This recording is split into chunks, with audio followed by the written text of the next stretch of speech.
Chapter 10. Lolly was a lumpy woman who spoke too loud and wore too much lipstick. She entered the house and immediately spotted Edward sitting on the living room couch. "What's this?" she said.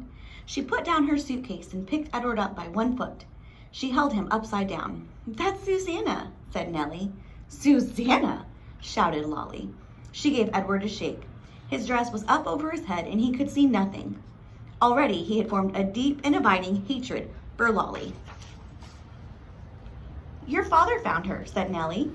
"She came up in a net and didn't have no clothes on her, so I made her a dress."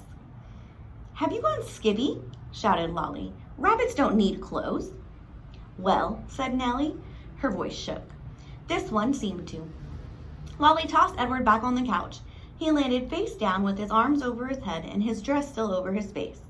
And he stayed that way through dinner. "Why have you got out that old high chair?" shouted Lolly. "Oh, don't pay you no mind," said Nellie. "Your father was just gluing a missing piece, wasn't you, Lawrence?"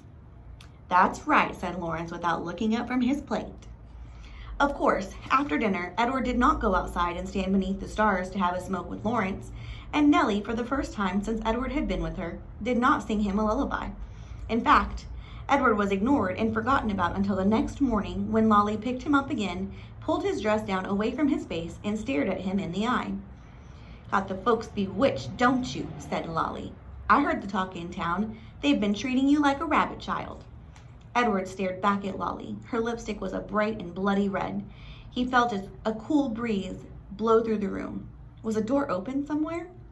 "Well, you don't fool me," she said. She gave him a shake. "We'll be taking a trip together, you and me." Holding Edward by the ears, Lolly marched to the kitchen and shoved him face down in the garbage can. "Ma," Lolly shouted, "I'm taking the truck. I'm going to head out to do some errands." "Oh," came Nellie's tormented voice. "That's wonderful, dear. Goodbye then." "Goodbye," thought Edward, as Lolly hauled the garbage can out to the truck. "Goodbye," Nellie called again, louder this time. Edward felt a sharp pain somewhere deep inside his china chest. For the first time, his heart called out to him. It said two words: "Nellie." "Lawrence."